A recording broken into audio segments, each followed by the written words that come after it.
I'm very cautious of this, and Yes. there's a uniform consensus amongst right wingers and even left wingers. Like everybody says Beijing Biden, but he's been the most hawkish on China president that we've ever had.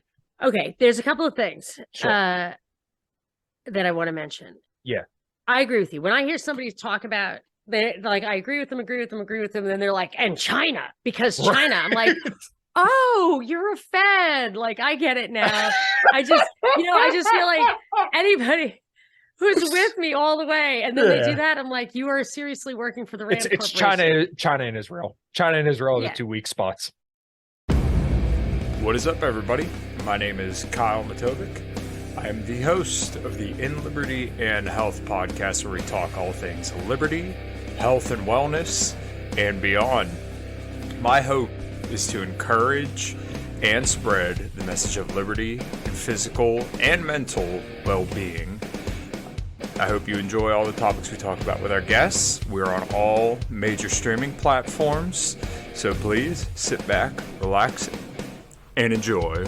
Man, I'm doing as good as anyone can do getting buried by his 13-year-old son on leg day. I'm not going to apologize for not being on this podcast because I got to go see Metallica.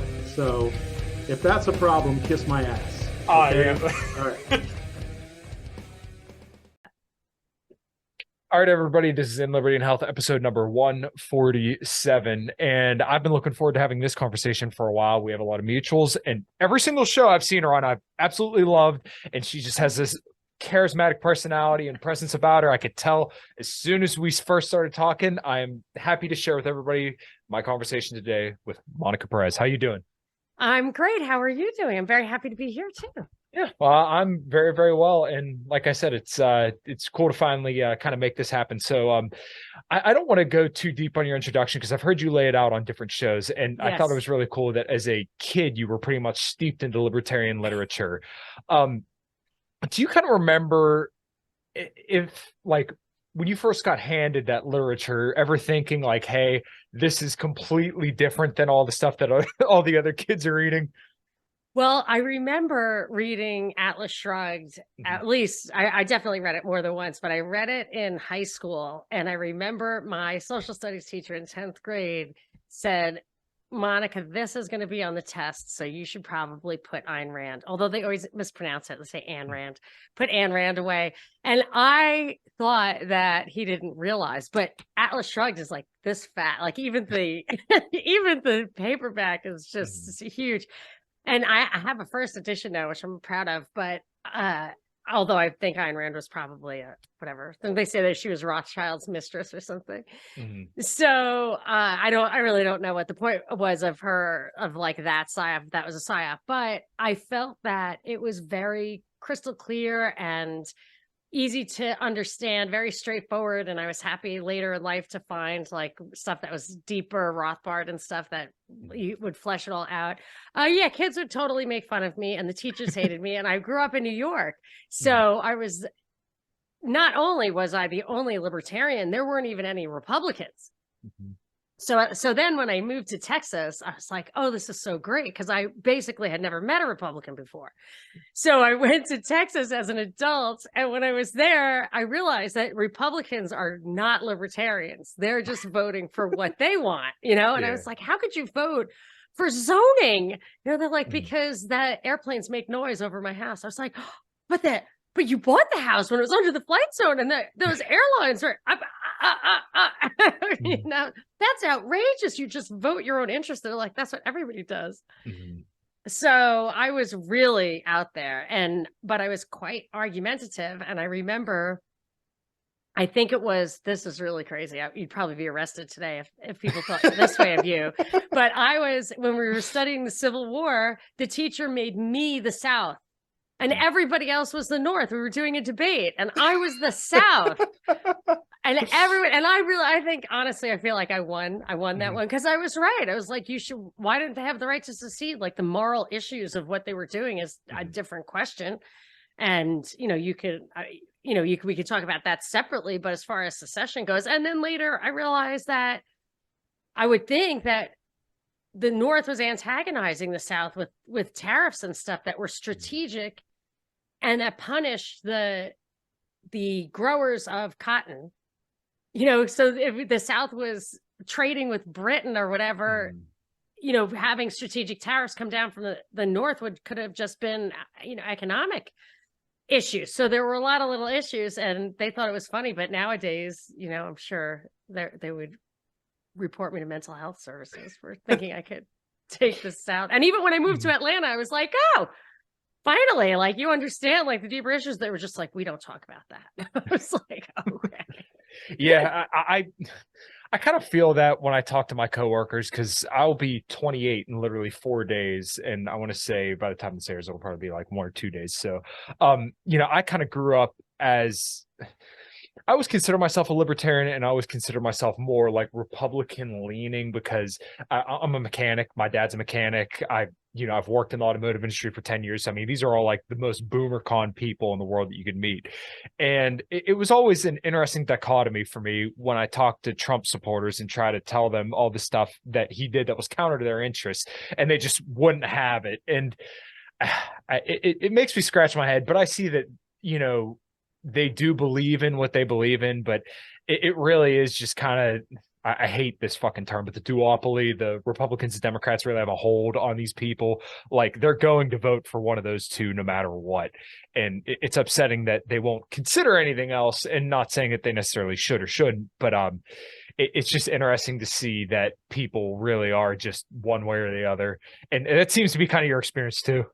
Yes, and that they want to put you in a bucket or a basket or whatever, and then you're supposed to, whatever they feed you there, that's what you're supposed to eat, which is why liberals are now like pro-vax and pro-war and all that. They're not liberals anymore. Right. And this is something, like you mentioned, Trump, that I feel like Trump brought a kind of pragmatism, a kind of rhetoric, and also the identity politics that was more characteristic of the right, of the left. And what we had been getting, I think the people on the right who were more like me, more had ideological foundations that were consistent with the foundations of this country, like the Ron Paul thing. And I think that was catching on as the alternative. And they use these methods where you can actually get a very, what do you call it, like demagogue, whatever. You can get a lot of people on board if you are, loud and obnoxious, or get a lot of people at a rally. And he would say, like, I'll just railroad them. I'll just make an executive order. And this idea of I'll just get it done, forget your ideals. And I thought, how long is that going to last? Like, it doesn't make sense. Like, straight up and down vote on everything. It's like, you really don't want mob rule going forward, because the mob is going to take 51% of everything, and you're going to be enslaved.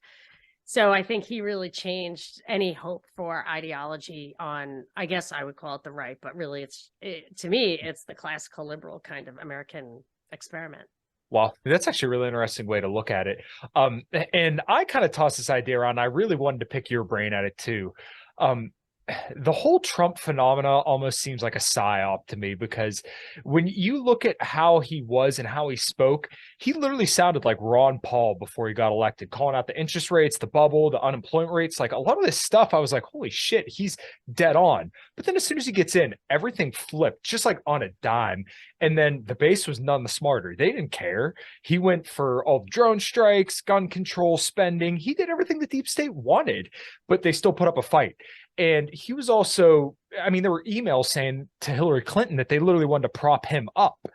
And yeah, they said that was because they felt he could be beaten, but I don't remember that one. No, you didn't hear that? Yeah, there were literally emails being sent to Hillary Clinton, if I remember correctly, saying that we're going to prop Donald Trump up because we feel that he's the easiest to beat. I did think that's what they were doing. Right. Well, I might be editorial. Yeah.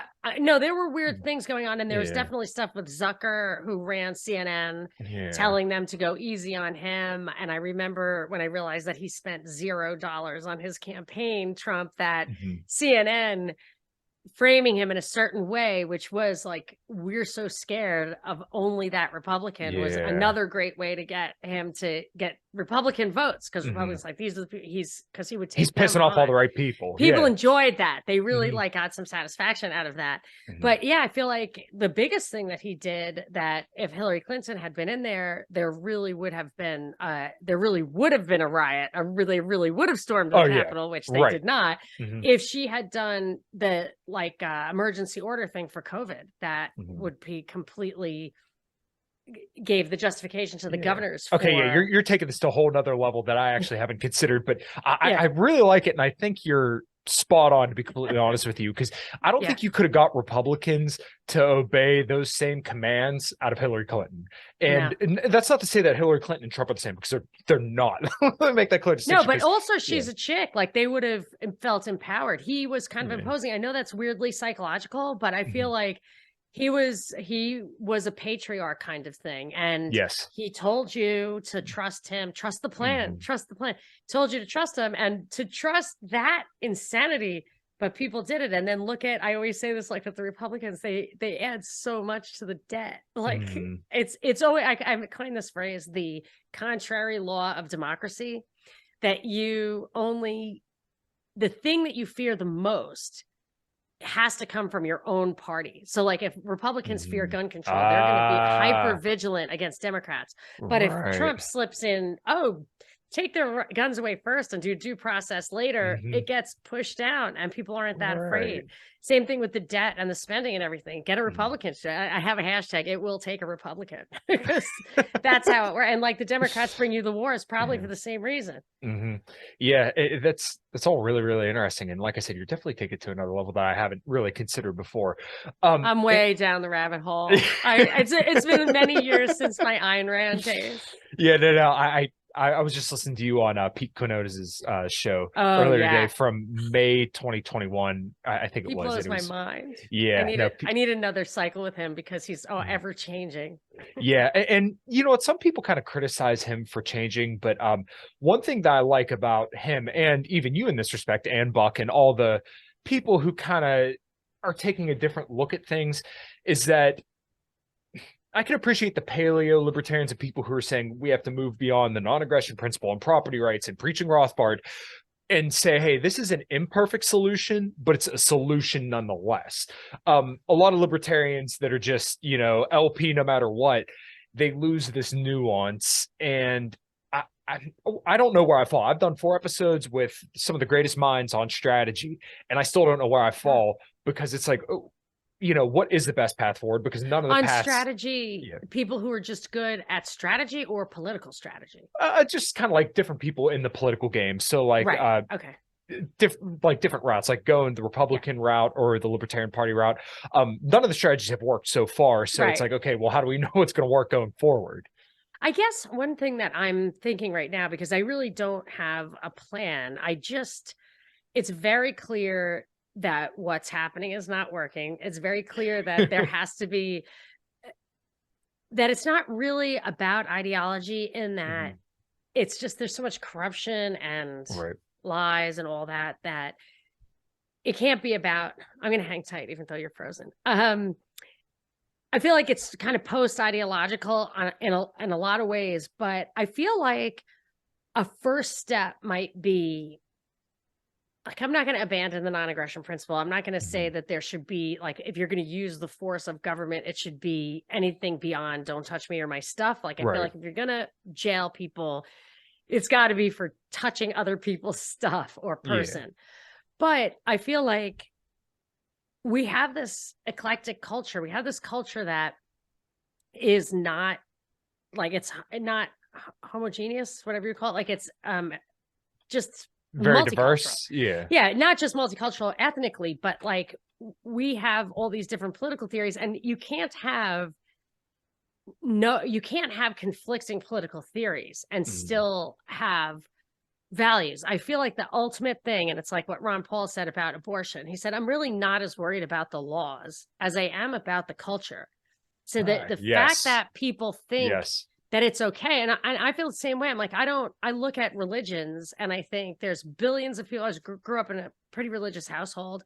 And the 2 things that were just drilled into our heads all the time was your behavior, like self-control, and charity.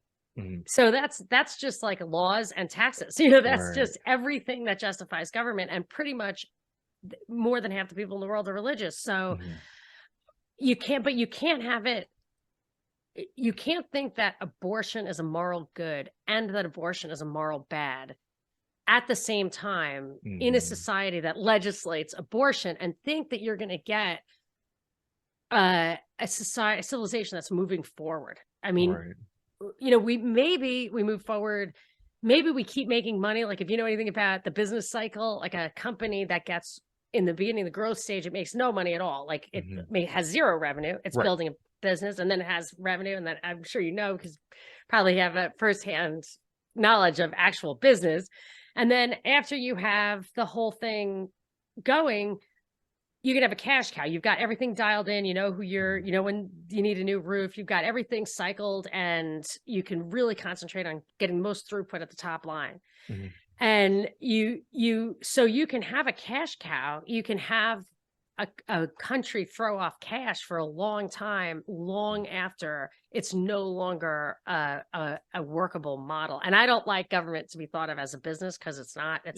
But I just feel like culturally, you just can't be at odds and get somewhere good. And so I just feel like if we could all get on the same page culturally, and unfortunately they will use that against us to say, okay, well then just secede, which will play into their hands. Same thing with the Catholic Church. I'm afraid they're looking for a schism, which will absolutely weaken any kind of big tent on the opposition side. So I really don't, I think the first thing is we have to get our philosophy aligned. And if I think there are two different, Aristotle and Plato, two different things to look at.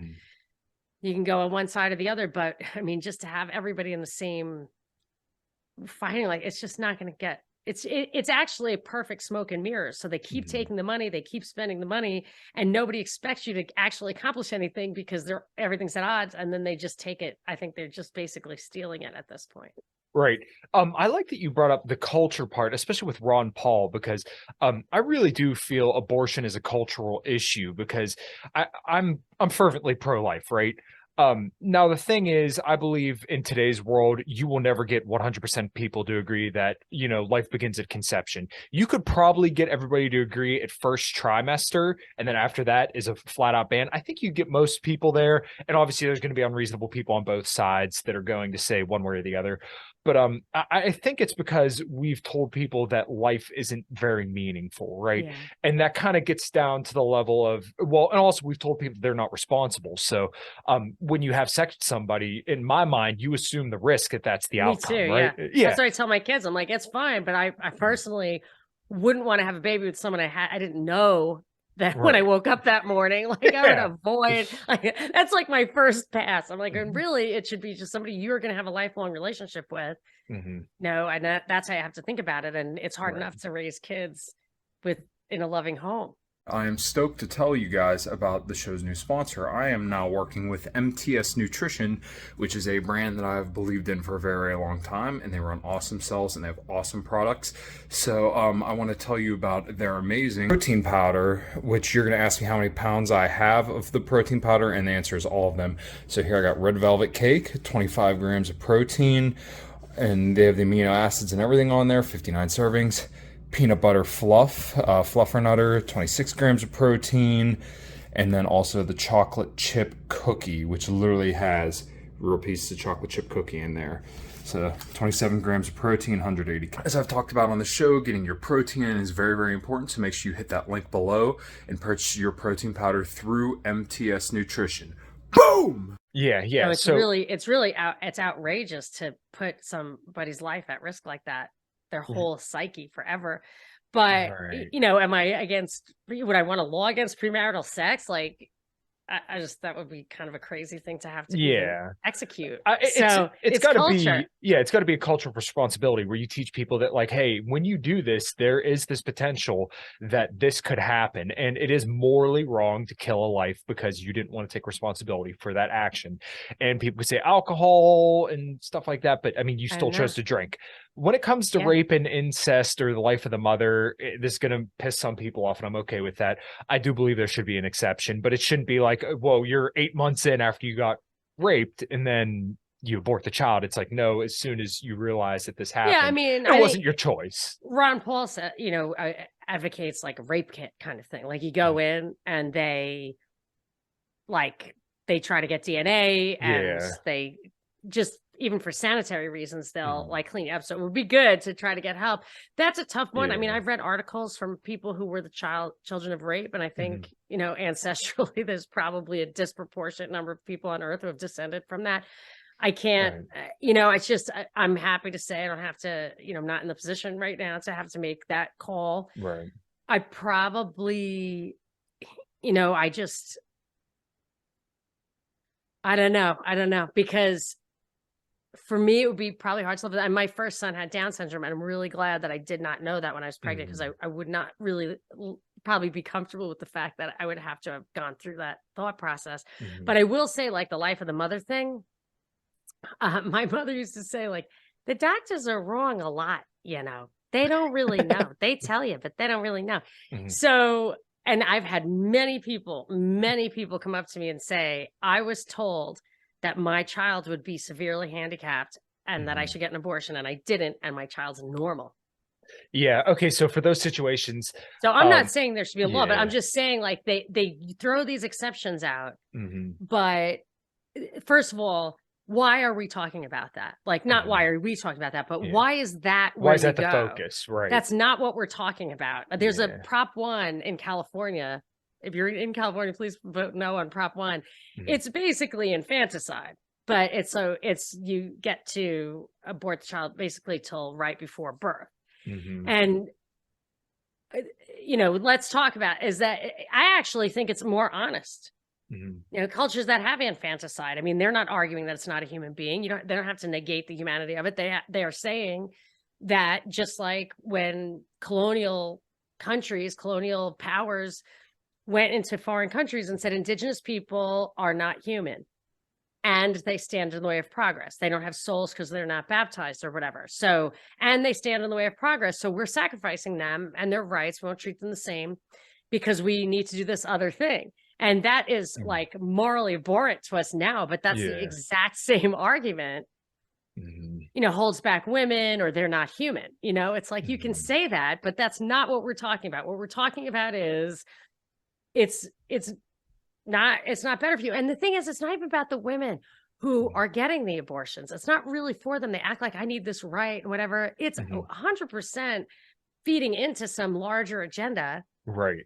Where they either want population control, or really more fundamentally your point, which is it's a culture of death, and they need that, because if you started having real self-respect and a genuine compassion for people, you might actually end welfare.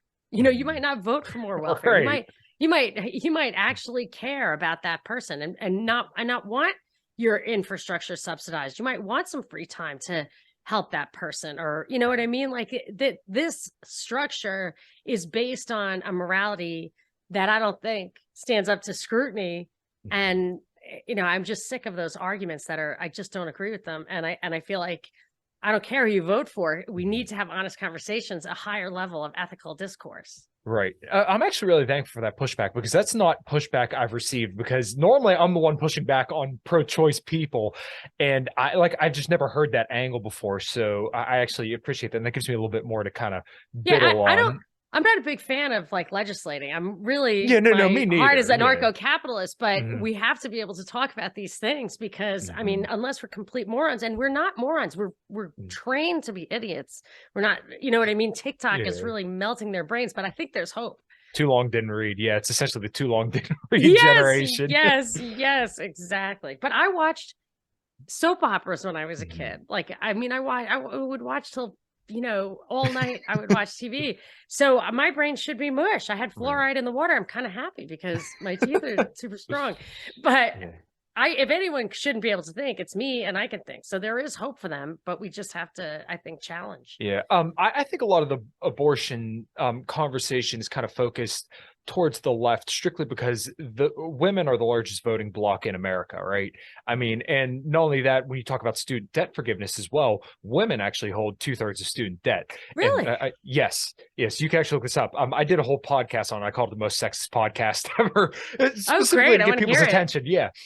But I think a lot of this stuff is targeted towards women, because it's, you know, if we can get these hoes voting, then by all means we can stay in power. So if you can convince women that their bodily autonomy is at risk, and that Democrats are the solution to the problem. But here's the thing. I think I don't know if I heard it or heard clips of it. My memory was quite a while ago, so I'm not 100% sure. I think I just heard clips of it. It was, I believe it was on NPR where they wanted to, it was like an anniversary of Roe versus Wade, and they wanted to talk to women who had abortions because they, then I went on to have a successful career and I had this baby, I had a family and whatever. It's like the time somebody hijacked my show against reparations, like Atlanta, the population of Atlanta is 50% African-American, and it's very liberal inside the loop. People called my show for 3 hours straight, liberal Black Atlantans against reparations. Like, people will hate us. You cannot do that. Do not do reparations. Wow. I wasn't advocating, but so it was similar to that. Was the NPR show where everybody called in and just said, I could never forgive myself. I could never get pregnant again. I like just really can't handle it at all. The doctor told me I was young. My parents, they were really uncomfortable. So when people say it's for women, I say it's not, it's not. It really hurts them. And I'm not saying that. Again, I'm not talking about policy. I'm talking about, don't say that. It's not, they shouldn't say.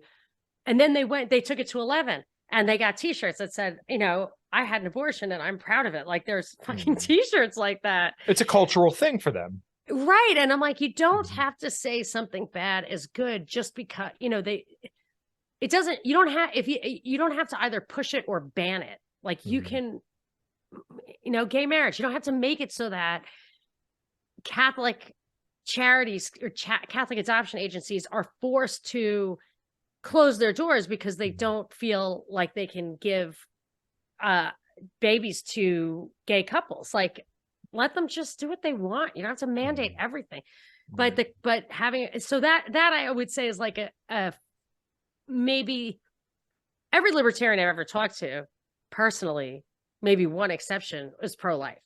So really? when you're not burdened, with the politics of it, I think that's where you fall out. But I do know that libertarian people complain about libertarians taking, thinking maybe they don't even do it, but like, just because you don't want drugs to be illegal doesn't mean you want everybody on drugs, like that's why I kind of have sympathy for the paleo, the paleo types who are culturally conservative, but they don't want necessarily to use the force of the government to impose their views, but they want to make it clear that there are consequences to actions. So if you're a libertarian and you're out, screwing around and you end up with kids, you're not going to have any welfare and to fall back on. And pretty soon, in one generation, people's behavior gets a lot more conservative when they actually have to suffer the consequences. And then you know what I mean? So I don't know how it would work, but I don't know if that really would work, because it wouldn't work, because what we have is all these sinister actors at the top that are deliberately shaping the culture, and they have the power of the media and the propaganda and the academics and the policies. I just, in that way, I feel like it's almost hopeless. That's why I feel like I can't just sit around and not point out the cultural issues, because it is a problem. Well, this is why, and this has always been bizarre to me that libertarians didn't get this, but the other side of freedom is responsibility, right? Because everything you do is going to have a consequence. If I were to fuck up fixing a vehicle, which I do, you're a mechanic, 10 years doing it, I'm going to fuck some cars up. I ultimately will have to fix that. And sometimes that involves actually fixing that car without pay. So to me, this is very internalized, right? If I were to knock up my fiance, then we wouldn't abort the kid. We would go through with it, right? We have dogs. We take care of our dogs. Even if you had to quit school, like some people have to quit school and get a job because they have somebody to support. Whereas Ben Bernanke, who was the head of the Fed and gave us zero interest rates in perpetuity. I'm glad you're bringing this up. I want to go here. And I think that what was happening in COVID in 2020 wasn't at all about a pandemic, but it was about getting those interest rates back on track. And they couldn't do it any other way by literally nuking the economy. That guy got a Nobel Prize. Yep. Yes. So when it comes, because he doesn't have a car that has to run. Oh, right. Yeah, no, I get what you're saying. Where's the car? Wait, it doesn't run, Ben. Oh, that wasn't my fault. There's a bunch of other guys. Like, okay, Ben. Thanks. Yeah, Never going to you again. Wall Street was drunk, and as Peter Schiff always says, who liquored them up? Yes, exactly. So, do you feel this is something I've brewed on for quite a while, and I really enjoy this conversation about talk about interest rates. So this sounds so like nerdy and dumb, but when you kind of extrapolate it out, I really think it makes sense. So we've had low interest rates for so long that it really has taught a whole generation of people to not save, to delay, or you don't delay gratification anymore. And you can even see this like in the situation what we did in Iraq with the regime change, or it was either Iraq or Afghanistan. Their population tripled because we were over there just handing out money hand over fist, right? And then guess what? We pulled the rug out from underneath them. And I'm not saying we should have stayed, but the fact is their population tripled, and now you have a whole generation of people that are never going to know the same prosperity that their parents and their parents' parents they probably knew. did that on purpose. Right. But okay, so we completely destroyed their country. Yeah. And then over here, we let people borrow money, essentially same as cash. Same deal with COVID. You handed people hand over fist money. And now you've taught everybody that it is absolutely pointless to save and pointless to maintain a budget because the government's going to be there to bail you out. Do you feel like that was deliberate, or do you think there's just, hey, we wanted to fund some wars, we wanted to bail out Wall Street? What's your kind of thoughts on how interest rates kind of shaped the culture, or if you think that's a thing? Because to me, it seems obvious. Yes, definitely. And I always wondered, these zero interest rates were just going on for so long. I was like, if bankers run the world, how are they managing on such low interest rates? I said, unless they want to train us to be completely impervious to debt until we're all greatly indebted, and then they jack up the interest rates so that they will. So we have $30 trillion in government debt. I haven't looked at it lately, but I don't. There's $30 trillion, I believe, of federal government debt. Yeah. So that I would like to know how much of that is in 30-year 1% or 2% bonds. Like, I just don't know what the average interest rate is and the duration of that 30-year. I mean, the question would be, if you're Googling it, what is the duration? So the debt. Yeah, the debt right now is at 31 trillion. The debt per citizen is $93,000. Debt per taxpayer is $247,000. And you want to know, I don't know the duration. So do they have basically, is that an average of 10 years at 2%? Here. It's going to be hard to find that. You know what? Let's do this. The question would be, what is the duration? So I don't know if it's a dollar to silver, living in debt, paper to debt, U.S. money supply, national assets. I'll keep telling you. Oh, wow. Look at that. Oh, yeah. Okay. So what's the average interest rate on the debt? That's probably one thing you want to know. Federal debt to I'll look GDP. It up. I like that website, though. I'm familiar with It's it. it's always kind of entertaining to look at that, because it's like, holy shit, you just see these numbers skyrocketing up. Yeah, no, I've gotten like kind of little sick from that. The weighted average duration of the debt holds relatively steady at just over 5 years. Okay, so that means they have to roll over the debt every 5 years. Right. If the average debt is, so that means some is 2 and some is 7. So 5 years is not that long. So 5 years from now, we're going to have 5% interest, which is going to matter, because if right now it's at 2.5%, let's say I'm just pulling out my butt, but if it's 2.5%, and even without growing the debt, in 5 years, you will have double that. So say it's 600 billion of our taxes go to paying the debt. It will be twice as much then, because the interest rates are going up. And that's what the bankers like. Of course, I think that all debt to the Federal Reserve, which is probably like $8 billion, 800. How much do we owe the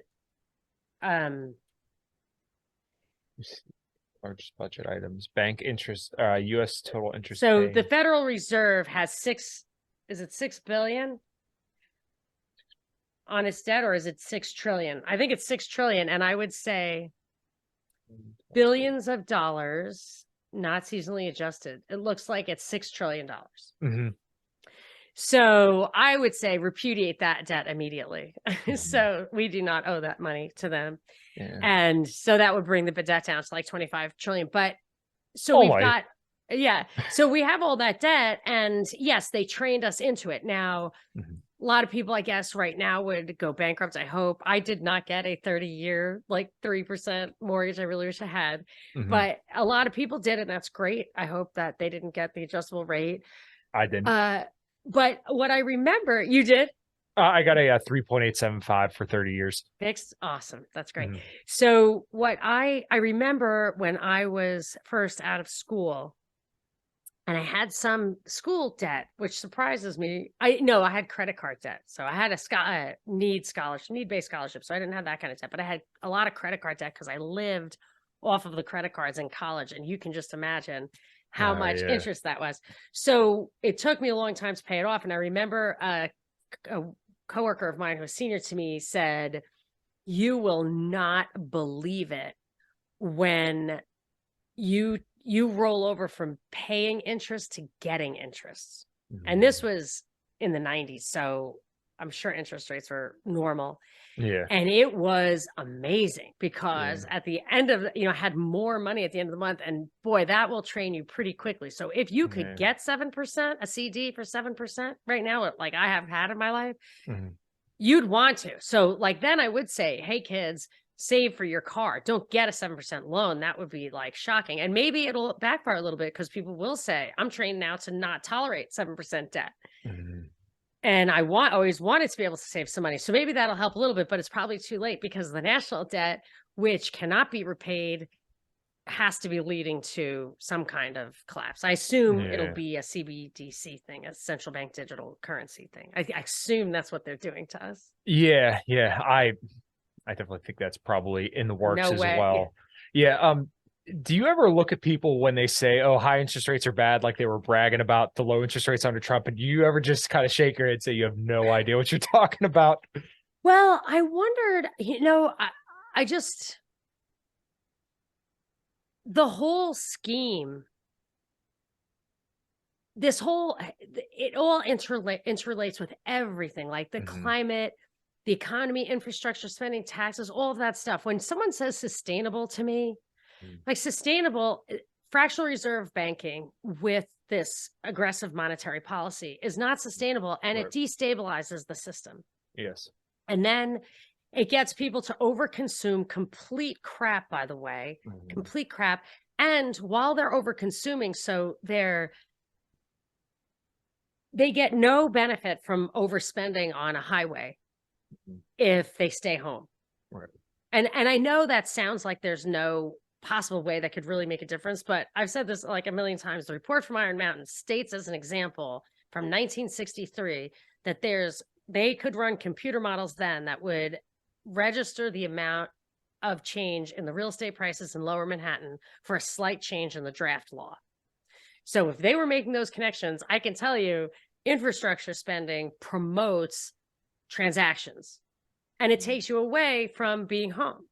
And lower interest rates encourage people to tear down old houses and put piles of beautiful marble and stuff on the corner that it's broken, it can't be used again. And then you need zoning laws. So I have a real problem. And the overconsumption, like you don't need to worry about fossil fuels if you are actually paying for them. And I'm not talking about carbon credits. I'm talking about if you had to pay a real toll for the full cost of every highway mile, and it was 100% borne by the people who were using the highways, they would use the highways less. Like it would, and then as the price went up, as oil went down, those prices would go up. And I've been saying for like 15 years, people, if there's a real problem with fossil fuels, the price would reflect it and people would start telecommuting, but they don't. So they may, you know what I mean? Then it's like an artificial panic. The whole thing is the whole thing is so controlled. And if you didn't grease the skids of development with really low interest rates, you would have a natural sustainability. You would have a natural balance between capital and labor. You wouldn't have, massive systemic disruptions. It wouldn't flow through the economy at all times, everywhere the same. And the same thing with gold. It's like gold. I feel like God gave us gold because the more you need it, the more you're willing to spend extracting it. And as productivity gains improve, so they're saying, well, there isn't enough gold to drive the economy. It's like, well, then you would put some money into getting it out of the earth. It's still there. It's just harder and harder to get out. And then you have these massive productivity gains in labor. So if you have massive productivity gains in labor, you could you as a factory worker, your labor now, you could make 50 pairs of Levi's for an hour's worth of work. You could still get the same amount of gold for an hour's worth of work as you did 100 years ago. But now you would get, they'd be worth 50 pairs of Levi's. Like I was watching a Western, and the guy bought a pair of Lee jeans at the Western store for 50 cents. And I asked my son, it's like, why do they cost more now? Why would they cost more now? Don't you think they're cheaper to make? And he's like, they're like $50. I'm like, yeah, why? And we just puzzled through it. And it's like, why? 100% because it's not tied to gold anymore. And it's just, and that is suppressed interest rate, monetary stimulus, like fiat money. It's all the same to me. And it's all a way to direct our behavior and to absorb all the surplus of our, surplus production of our labor. And if you look in the 19th century, same kid was doing a report at school. And I said, let's see, maybe it was related to this. What was the price of milk in 1800 and 1900 and 2000?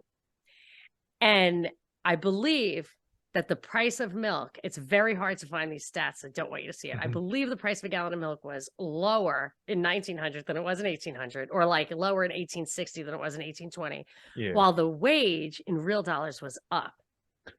So I think that's when they had to just say, the United States will, whoever it was, European powers, whoever influenced us, the bankers, I don't know.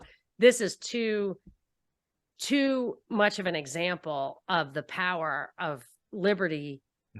And it's so egalitarian that there is no way to amass and concentrate wealth in a free society. And I just feel like that's all the financial shenanigans are about that moment in time. They were like, no. And one book I read, I think it's like a banned book, and I don't put it on my shelf because halfway through I was like, ugh.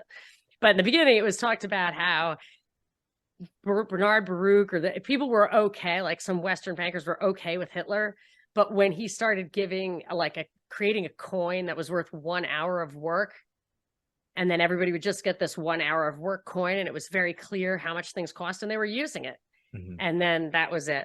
That was like, this guy's got to go. Wow. That's what I heard.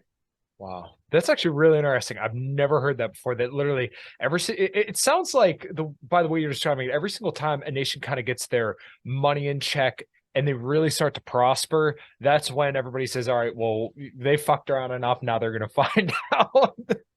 And so kind of tailing on here, I'm really curious about your thoughts, because I laid this out when I was on Courtney's show last time. And this is going to make people mad, but I'm okay with that. DeSantis is a very, very popular figure, right? And the woke stuff is very, very not well tolerated by a very, very large group of people. Do you see the populist right and DeSantis kind of being perhaps a new swing in the culture? Because Kristi Noem, for example, didn't lock down at all, right? But she got no coverage. Why did DeSantis get all the coverage? When he locked down for a brief period of time, but he was really able to play the news. Do you think that there's any kind of artificial propping him up specifically? And then definitely. Yeah. And then, let's say the global cabal is going to kind of do a pivot away from the woke stuff and more towards perhaps populism and right-wing Christianity. I'm not saying that it's guaranteed, but I think it's a possibility, and I feel like this is a possibility that nobody is considering, but could be very real. Like going back to the early 2000s and 90s of satanic panic and terrorists, because now you also hear them talking about China a lot and how there's all these Chinese spies in America, and China's the number one threat, even though every single one of the China talking points falls apart under the slightest scrutiny. I see this happening, and there's a lot of stuff that just looks eerily familiar to the 90s and early 2000s. I was pretty young back then because I was born in 94, but it just seems really similar. Do you get that vibe at all? There's a lot there. So if I don't get to your point, then we can go back. But I totally think that DeSantis is he was a judge advocate general. He was like a Navy SEAL. I think he went to Yale. I mean, he seems like a CIA agent. A created person. Yes. Thank you. Yes.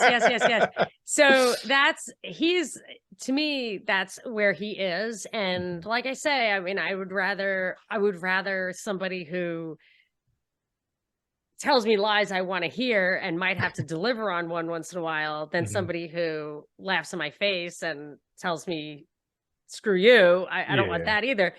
But I feel like there's definitely a ginning up of a resistance. And it's either, and I'll tell you what I think that is, but it's either to cause a real civil war, which would then we'd end up with a new society afterwards, or create the need for either usher in totalitarianism or create a need for like martial law to put down a revolt or whatever. So I feel like the two sides are, you got woke stuff, you've got the identity politics stuff, you've got like actual people calling themselves communists and, coming out as socialists, which is a stepping stone away. And that was not an okay thing to say previously. Do a lot of advertising on the transgender stuff for kids, like the critical race theory. It's really going too far. And I feel like they were trying so hard to get a reaction.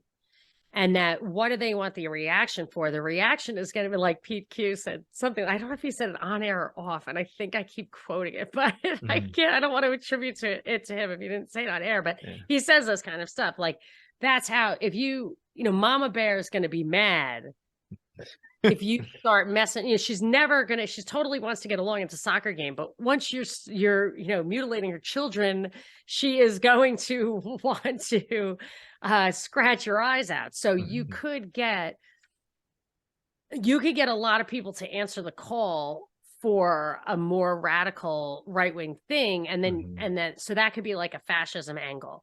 Then you have the Christianity thing rising. You have like the Jeffrey Epstein thing being on the top of everybody's mind. You have like the pedophile stuff. And I feel like when you tie Jeffrey Epstein and Mossad in, you can start getting some anti-Semitism. So if you're looking for fascism, you really want to recreate that. And you couple it with anti-Semitism, then you have this kind of like Nazi feeling, which either, I don't think this is going to happen. I think that you do that so that you can come in over the top with martial law or some kind of, like they won't call it martial law, but it'll be the surveillance state that Klaus Schwab wants. And you would, they'll advertise it as, it's not Soviet, like bloc style brutalist architecture. Yeah, you'll have internet. Yes. It's the airport, it's the white enamel chrome airport with like blue neon. It's going to be clean and you'll be healthy and blah, blah, blah. So I think that's probably why they're doing all of that. I think, but I also think that they do scenario analysis. So they can say, well, this could break 4 different ways and we're ready for each one. These are the creative people we have. These are the cells that we could activate. And if one doesn't work, we'll bring in another one. So I think Ted Cruz and Donald Trump were just two creative people, just seeing which one was going to get where they want. So maybe Ted Cruz comes back, or whatever, something like that. I think they were trying that. They were like, maybe we'll do the Christian thing. Maybe we'll do the asshole thing. Like, let's see which, throw it on the wall and see which sticks. But you said something that I didn't understand. The China talking points fall apart. What do you mean by that? I'm not a big I'm afraid of China, but I'm curious to know what you mean. Okay, so they accused China of a Uyghur genocide. You've been on Pat McFarland's show. He did that whole documentary that completely disproved that, essentially, right? The fentanyl stuff, I've kind of done a little bit more reading on that, and I hear a lot of right-wingers saying China is sending fentanyl over, and it does originate from China. Yeah, but I couldn't find that either. You're right. Right. They say it comes from China, but they won't necessarily say where. Yeah. And then on top of that, in May 2019, they actually came down very, very hard on it. So that clearly tells you they're not trying to get it over here. And then Marjorie Taylor Greene literally said today that there are 300 people a day dying from fentanyl overdoses. And I looked up the numbers by 2 different websites. It's either anywhere from 150 to 164, which one death is too many. Don't get me wrong. My sister died of a fentanyl overdose. Right. And well, I'm sorry to hear that, but it's a while ago. But there's a lot of this ginning up of China hatred, and then we're sailing warships through their strait. I'm very cautious of this, and there's a uniform consensus amongst right wingers and even left wingers. Like, everybody says Beijing Biden, but he's been the most hawkish on China president that we've ever had. Okay, there's a couple of things. Sure. that I want to mention. Yeah. I agree with you. When I hear somebody talk about I agree with them, and then they're like, and China, because China, I'm like, oh, you're a Fed. Like, I get it now. I just feel like anybody who's with me all the way, and then they do that, I'm like, you are seriously working for the Rand Corporation. It's China and Israel. China and Israel are the two weak spots. Yes. So I assume you mean Israel and the other. Not Israel's the bad guy. Israel is the they love they love Israel. Like you'll see Matt Gaetz say that I stand with Israel against the woke left. Like, yes, come on, there's dude. definitely people who say things about Israel that they probably should be saying about their own country, but whatever. Well, and real quick side note is that the things that we accuse China of, Israel's guilty of every single one of them. Every single one of them. Yeah, the Israel question is so, I mean, if you want to talk about something that I considered an absolute hot button when I was on the air on a very conservative radio station in Atlanta, I can imagine. That was really bad, but I would look into it and I would get a lot of emails of people who wanted me to hate on Israel, and a lot of people who were like, you're a piece of shit if you don't love on Israel. Like, there was a lot of that, but it was just one of those things where, because it was so in play, I felt like that's probably what they used to call. I used to do the 9 line, the Covenant House 9 line is like a suicide hotline, and I would screen people for if they were like imminently suicidal or whatever. And the way I was trained, they said there's always a presenting issue. So they call and they say, oh, my friend left me outside and I'm drunk or whatever. And, why would you call it a suicide hotline? Like, there's something else, and they just aren't ready to hit you with it right away. Right. So I feel like the Israel thing could be the presenting issue. And I really don't know what the real machinations are behind the scenes, maybe. So I don't know if the UK, US television, Israel thing is like a big triangle. I don't know who's on top. I don't know, but yes, if you get into like the blockade and the way the propaganda works, it is pretty disturbing and very polarizing. But then you wonder how come, then you hear like Ilhan Omar say stuff that's just stupid, It sounds like it's all about the Benjamins, whatever. It's like, oh, are you, you know what I mean? It just seems weird. It seems like they're playing that out for us as a divisive thing. And then, and with the China thing, there are two things that worry me about China. And I don't think it's quite possible that they are as not aggressive towards us as like Russia is. Like, when they impose all these images on Putin as being the bad. I went back. I've been following the Ukraine stuff since 2014 at the latest. Might even have been 2013. I mean, I can't believe it took him so long. Right. And Zelensky is just a complete piece of crap. Like, could not be more of a piece of crap, more of a created person. I mean, wow. Yeah. So I don't believe anything they say about Russia. So China could be the same. Okay. So when it comes to the China stuff, is that I think a lot of people don't really realize how much we've been kind of poking the bear over there, where we're setting up bases in countries surrounding them. Yes. We sanction them. We sail warships through their strait. We're training Taiwanese soldiers. Right. And then what if China do you not understand? Yeah. The whole open, free Indo-Pacific, instead of calling it the South China Sea, congressional delegations all the time to Taiwan. Okay, this gets me to my answer to you. Okay, I have something else. Okay, yeah. But I mean, people just have a complete blind spot to this. And when you say like, hey, maybe we shouldn't be hawking it up with China, people say, oh, but what do you mean? They're terrible. It's like, they're the jerks. Right. But look what we're doing. We're sitting there poking them in the eye, and they're saying, hey, this is a red line. This is a red. It's the same deal with Putin. And I really think that's what they're trying to do, is they're fucking poking the bear to see how much it'll take. And they just had that big ass military drill back in August because Nancy Pelosi going over there. And we're still sending, I think even like some governors and stuff were going over there too. Okay. So anyways, your answer. I'll tell you what I think that's about. No, I wanted to hear what you had to say. I think the Nancy Pelosi thing, there's two wrinkles to all of this that I do think matter. One is... They don't have to do with hammers, do they? Oh no, but I'm doing a deep dive on that tomorrow. And that's a big distraction. I have the answer. I don't give a care about the hammers. Mm-hmm. I understand what I think I know what the real story is. Mm-hmm. So the two things are, okay, so why they were over there, I believe, I did a deep dive on this too.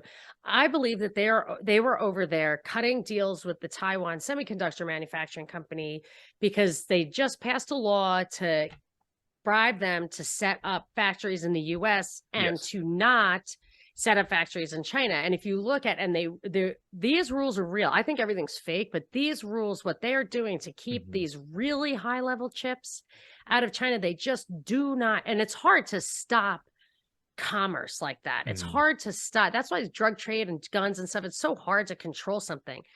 These are really high-end chips, and they really want to absolutely control them. I'm surprised they don't have like little marking devices or etched into them like diamonds, like this is a numbered chip, because those chips will run the machine, the supercomputer that will control the world. And I do think that at that level, there is a battle between two entities, whether it's China and the U.S. military, or I don't know what, but there is a battle there, I think, for that. And that's why I think they were all in Taiwan, and they made it look military. I really thought that it was going to be about selling arms to Taiwan. That's what I thought the real They are talking about doing that. Yeah, they are. But I'm saying, I think the real thing is that Nancy Pelosi was there for 11 hours, and she spent more time with the Taiwan Semiconductor Manufacturing Company than anywhere else in those 11 hours. And I looked up, and then there was another congressional delegation going down. And I was like, let me just see if this guy's meeting with the Taiwan Semiconductor Manufacturing Company. And he was? Yes. And she was like the only person who had ever, I saw her with this blue ribbon on, and I'm thinking, what is that award? And it was the award was won only by one other, I don't know what, American or something. I don't know what it was. And it was the guy who had established the Taiwan Semiconductor Manufacturing Company. And he was at MIT when or wherever it was. I think he was a flunky from MIT, but whatever. Yeah. There is something going on there. That's a whole nother level. But that's not the same BS that you're talking about. And I agree with you 100%. Okay. What's up, everybody? We're going to take a quick break and tell you about the show's sponsors. We are brought to you by LMNT Electrolytes. I've been using this stuff for years, and what I've honestly found is that if I didn't have electrolytes before some kind of cardio, and sometimes even before workouts, that my workout performance, or definitely cardio performance, would suffer greatly. Sodium is responsible for every single movement pretty much in your entire body, and let's say you drink a lot of caffeine like I like to do, then maybe it is a good idea, like I do every single morning, put some LMNT chocolate electrolytes there in your coffee to get a little bit more sodium, potassium, and magnesium in your coffee, so that way whatever diuretic effect you get from the caffeine is pretty much diluted by the fact that you put chocolate salt in it. Also, it tastes really, really good. Get some chocolate cream or hazelnut cream or even coconut, and mix that all up. It tastes really, really good. So make sure you drop by, go to drinklmnt.com/inlibertyandhealth and pick you up some electrolytes today. All right, guys, thanks. But the Beijing Biden thing, I want to do a deep dive on this too. Okay. So, and I don't do too many deep dives, but these are all issues that I think really have something there that is hard to find. He, from the beginning, has been cutting deals for his personal benefit through his brother and his son in the neighborhood of billions of dollars. Yeah. So, and he was doing that in Ukraine too. So I think he is that's when I was telling somebody else, I think Biden is just maybe he is losing his mind, but he's bad. His corruption is really, I think it's venal. I don't know. There's a word for it where it's just so money oriented and has nothing to do with nothing. So I don't know what he's doing behind the scenes. I mean, who knows? Maybe what he's saying to them is, I guess there's two ways it could be. He's telling them there's only so much I can do, or I'm doing it behind the scenes, or whatever, or things that he is specifically benefiting from. Perhaps he is he is tailoring the different policies to make sure that that stuff is safe. So how do you make sure that your investment in China is safe, or that Chinese they cut him in? Mm-hmm. But now, I mean, it is getting to the point where if they care about that specific thing, those super high-end chips, I don't know. I think he absolutely would. I think he would. I mean, maybe that's how he would betray, is that he would do it. I don't think he's any loyalty to this country, but that some very powerful entity is winning the battle on trying to keep those chips. And he did it in an executive order too. So I feel like I can't reconcile those two things, but they might not be reconcilable. Maybe that's where the conspiracy ends, and there's actually competing forces. So yeah, that's really, really interesting. And yeah, there is like verifiable things where him and his son were both cutting deals with China. But the fact that he's come out and said many times that, hey, we will defend Taiwan militarily, like people kept chalking that up to gaffes, but it's not a gaffe, clearly, because he's repeated it over and over and over again. So I think the one thing that's kind of missing here is that China is also the most globally dependent country, or not the most, but they're one of the most globally dependent countries in the entire world. And all the surrounding countries do not like them at all. So even if in a situation where they were to take Taiwan, and they have said multiple times they want peaceful unification, they're still largely globally dependent. So they wouldn't be in a strong position to negotiate if they were to take Taiwan and, let's say try to have a reign over the chips that they're building there in Taiwan, because they need so much stuff from other countries around the world that it wouldn't make sense for them to say, hey, we're going to hold this from you, because everybody else would be like, all right, well then we'll just sanction you and then take all your, we won't give you anything that you need. Because this may not be accurate, but I think they import a majority of their grain, if I recall correctly. So they're just very largely dependent on other countries to sustain their own country. So in my mind, it doesn't make sense for them to try to have this forceful monopoly on chips. Right. You bring up a good point in that the big reason that China is assumed not to invade Taiwan is that they buy the chips. Mm-hmm. And I think Taiwan basically is the Taiwan Semiconductor Manufacturing Company. It's like some insane percentage of their GDP. It's like kind of like, I had to look it up like 4 times. Like, is it 90% of its GDP? Whoa. And it was a company that was like inseminated from America or whatever. Like, it's weird. And for us to say, okay, we're cutting you off on all chips, that is a provocation. Like, kind of like the Crimea thing was a massive provocation. So Crimea is a Russian-speaking territory. Right. And the first thing the government that we installed there did was ban the Russian language as an official language. So, and then there's a vote of, do we want to go join Russia? And of course they do. And they're a big base. They're like San Diego for Russia. Right. Like, they're just a big naval base. So obviously we knew that was going to happen. And we did it, we did it on purpose, or we did it, and knowing what would happen basically means you did it on purpose. And same thing with China. So I would say that there is that, and they keep making these comparisons with Crimea. And I'm like, well, if you really want to make a comparison with Crimea, you have to incorporate the fact that it was foreseen and provoked. So the chip thing could do that, but I feel like Taiwan isn't anything more than the chips. I feel like it has to come down to the chips, and maybe if, maybe they're just willing to give it up. And I don't know how much manufacturing of those chips actually happens in Taiwan. And if, the size of what they're planning to build here, I don't know why they even did it in Taiwan in the first place, but there had to have been a reason. If they would build it here, like, I guess that's a whole nother level down to go. But as far as them needing grain and stuff, don't you think, I don't know if you can take chips out of the equation, but don't you think that the world is codependent with China, and that it would be very hard to sanction China and still have Barbie dolls that don't stand up? Yeah, it would be, because once again, we've completely crushed the Americans' neck and forced out our jobs over there because they'll do it for much cheaper. And essentially the deal is we send them worthless paper and they send us goods so long as they tolerate it. And this is the other funny part is that Peter Schiff is actually... the paper isn't worthless if they have it all.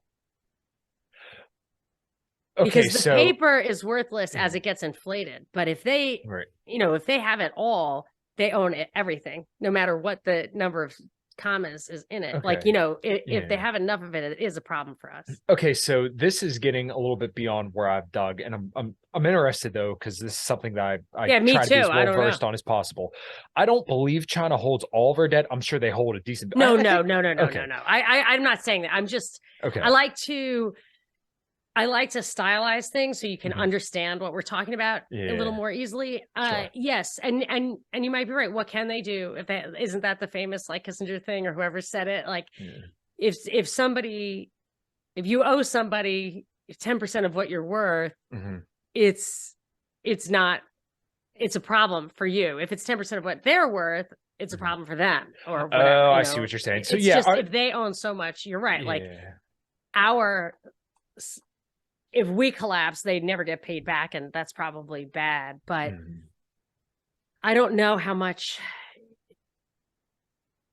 Oh, you froze. I broke your internet. No, you were there the entire time. Okay. Am I good? Yeah. No. Okay. So our economies are so intertwined with theirs, and really, it seems like we're getting the longer end of the stick because once again, we get all these goods that increase our standard of living, and they just get paper, which is getting more and more worthless as the day goes by. Yeah. So, and like I said, it was Peter Schiff who originally turned me on to this. And that's why I started scratching my head when you would hear Trump talk about we're getting screwed on trade deals. It's like, well, how are we getting screwed if we send them debt and we get goods? Because eventually they may decide like, hey, maybe we want to consume these goods ourselves instead of getting worthless paper that's worth, 99% I did wonder less.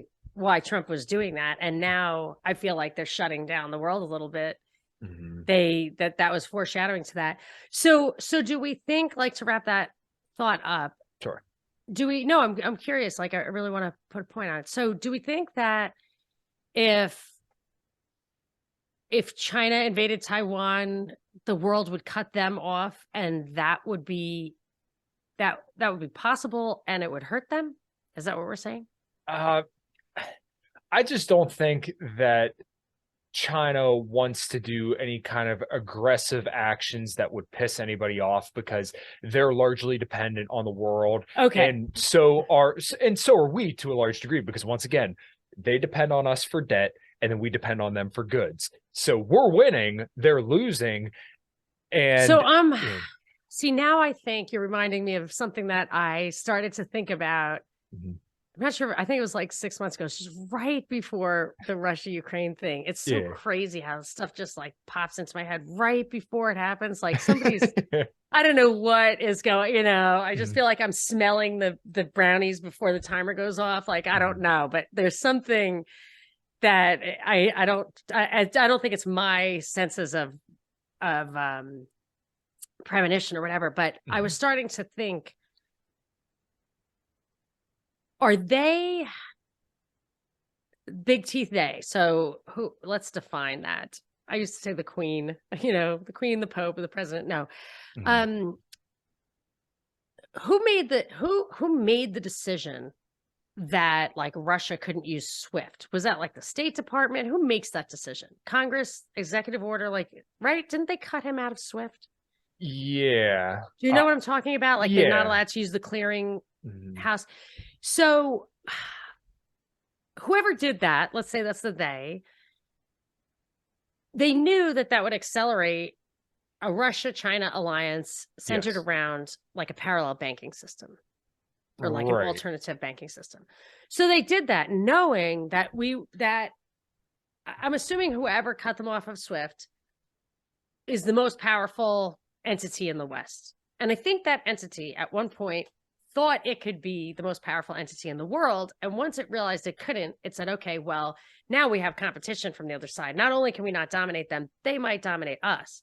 So let's just build an iron curtain and put that back down and have an East and a West.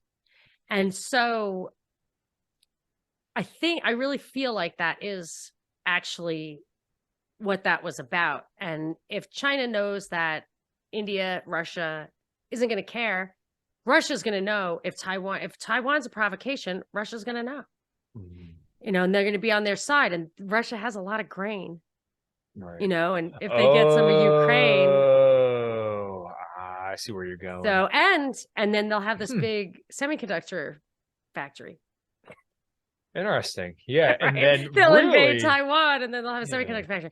But it has to be so China has to be able to demonstrate that it's justifiable to their side of the world, I think. I'm not saying Southeast Asia, if that's not, if you think that that's never going to happen, but India and Russia is all they really need.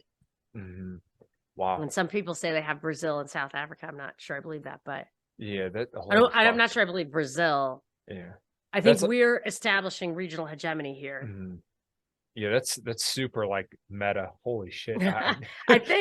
I mean, that's just what I think. Like, I don't, if I were to dig into some of the stats, that's why I like to do the deep dives, because I can't just like do homework for no reason. Then I don't have any shows to put out, but I like to do a deep dive because I can sometimes get to the bottom of some of these questions. Right. So I guess since we kind of put a relatively nice bow and left people with some questions there, Jesus Christ, an hour and a few minutes flew by really, really fast. I want to ask you about a few more things, then we can check out of here. Okay, sorry. Did we go off on a tangent that's not on your list? No. Okay. No. We're good. Okay, great. That's really awesome, actually, and I'm curious to hear what everybody else is going to think about this. But have you ever done any digging on Steve Bannon and Miles Guo? I don't know who Miles Guo is. You don't know who Miles Guo is? That's a big no. Okay. Yes. So, because I don't like anything that's in the news. I'm like, he's not in the news. Somebody else has got that. Oh, really? Okay. So he's like the CFR alternative. You know, they do like the religion, the traditional religion stuff, and they have the alternative to the CFR. All that stuff's supposed to be Bannon. Basically, Miles is. You could almost call him Bannon's financier, where this dude is an exiled CCP billionaire who defrauded all sorts of other CCP dissidents, notably out of... How do you spell his last name? I can't believe I don't know this. It's Miles space Guo. I've done a little bit of researching on it, and I don't want to go on a long tangent because I've done a decent bit of digging, but I haven't quite gotten to the bottom of it, because you just like pull one string and then you got another string and then you got a whole ball of yarn somewhere else.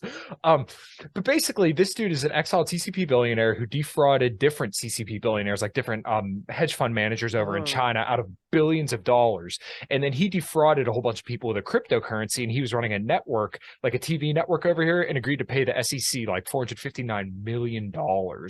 And this dude is handing Bannon cash for strategic consulting services. He was the guy that Steve Bannon got arrested on his boat, right? And Miles Guo was actually trying to like dish this boat off on his 20-year-old daughter, who had like never sailed on it, and it stopped at this repair shop, and they had no receipts of her ever owning it. Like, this dude's a real piece of shit. And then there are also other CCP dissidents who actually were being assaulted by people tied to Guo. So it's like he almost wants this monopoly, and his explicit goal is to like overthrow China. So my point in this whole tangent is that Steve Bannon's kind of like a leader of this populist right? And he's being essentially financed by an exiled CCP billionaire. So no shit, he's hawkish on China when he's being financed by a dude who's exiled by the CCP, and he's defrauded all these other CCP dissidents. There's so many strings, and like I said, I haven't gotten to the bottom of this, but you can find the lawsuits and stuff like that. It's really, really interesting. And Robbie Martin and Abby Martin are the two that kind of turned me on to this. There's a lot there, and like I said, I have not gotten to the bottom of it. I'm actually surprised that you don't know that, but yeah, that's because really I don't go down the. Yeah, no, it hasn't come across my. I do see that he's also Miles Kwok, which sounds kind of. He has a couple different names. For me, I feel like Steve Bannon seems very, very deep state to me. Yes, he was in the Admiralty way back in the day, like I think literally like in the 70s. He was some kind of maybe liaison to the Navy. And it's a very, hold on. Yeah, just while you're looking that up, I never got this good feeling about Bannon, especially how he was calling for regime change in China. He's super hawkish on Iran. And now the deep state's main focuses are on Russia, China, and then Iran's like a third thing. And they constantly put China as number one. Yes. Totally. And then Russia's number two. Okay, so he was instrumental in the attempted rescue of the Iran hostages in the 70s, which was a failure. And then I think, so that was under Carter. And then I think he was actually at Reagan's inauguration, which I would be like, did you sabotage this operation, buddy? Right. But that guy doesn't feel like, some people think he killed Breitbart so that he could take his job, I mean. Yeah. That guy seems very suspicious to me. And here's the thing, though. I think this is like a little bit of a nuance in the way I start to think about these things. I feel like usually I think guys like that in the public eye, everything about them is just a psyop. But some of them are just deep state actors who need a kind of front. So his thing with Trump he was probably really just like a handler or whatever there. And his relationship with Guo, is that how you pronounce it? Or Gao? Yeah, Miles Guo, Miles Kwok. Right. I mean, there would probably be some information in that relationship that was real, and I am definitely going to dig into that because when I do the deep dive on Biden and Hunter Biden and Joe Biden and their investments in China, one thing that keeps popping up, I will tell you, is that their billionaires or whatever are in jail or missing. There are these guys who get taken out or go rogue or whatever. And I did just do a show with Jeremy Kuzmarov about how, like, we arrest the Huawei chick, or we had Canada arrest her because we just don't like what the business is doing. We want to intimidate them. So like anti-corruption stuff is all about taking strategic action against other companies. Yeah. So one of the strings I wanted to pull on for the Bidens was their billionaire guy, their contact, who's supposedly in prison, but really just disappeared, I think. There might be a whole another center of gravity for the Chinese because we get like the Epoch Times and stuff, right? Yeah, and they spend millions of dollars on ads on YouTube. Yeah, and I think the Moonies were friends with George W. Bush. That's Korean, though, probably. Okay. Yes, and my mother watches news. I'm like, Mom, this looks like news from China. I think it is. I think it is from China. Okay, so you know who the Epoch Times? Trump. You know who the Epoch Times is funded by, right? Are they the Moonies?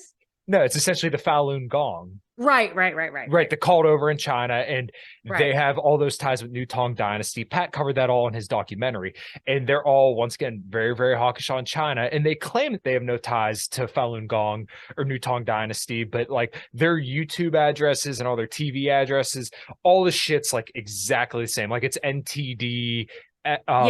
It's all related. But do you think that they are related to these rogue billionaires in any way? Do they have any connection with Bannon or the Bushes, perhaps? That would be completely. Yeah, no, you definitely should. Do you listen to Media Roots Radio at all?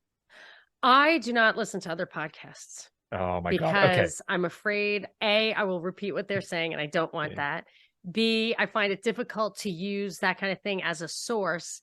And most important, I do not want anyone else answering questions for me because I will not be able to look at it with fresh eyes. So that's why I don't know this stuff. Well, I just can't add any value. Sure. If I'm consuming instead of producing, it's impossible for me to have original thoughts. And then but in the process of it, then I'll look into it. But I don't like to look into things before I've given it my raw opinion first. Okay. Actually, I should take a note from your book then. Yeah. Jesus. And sometimes even before I do my research, I will write like what I think the story is and what I think the conclusion is, because I do a lot of notes when I do a deep dive. And then I'll start piecing together articles and stuff and just flesh out that skeleton, or like what happened with the why is Nancy Pelosi in Taiwan? Like my original argument was the Rand Corporation wants us to sell arms there. And by the end of it, I was like, holy shit, they're building a machine that's going to see the future.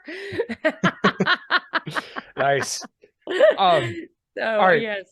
So we've been going for like an hour and 15, and this has completely flew by. This has definitely been one of my favorite conversations I've had since I started this podcast a little over a year ago now.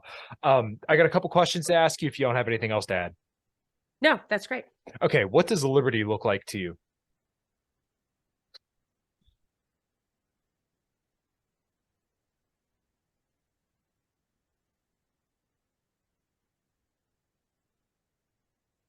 It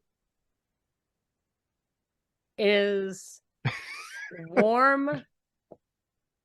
It is organic, and it is 3-dimensional.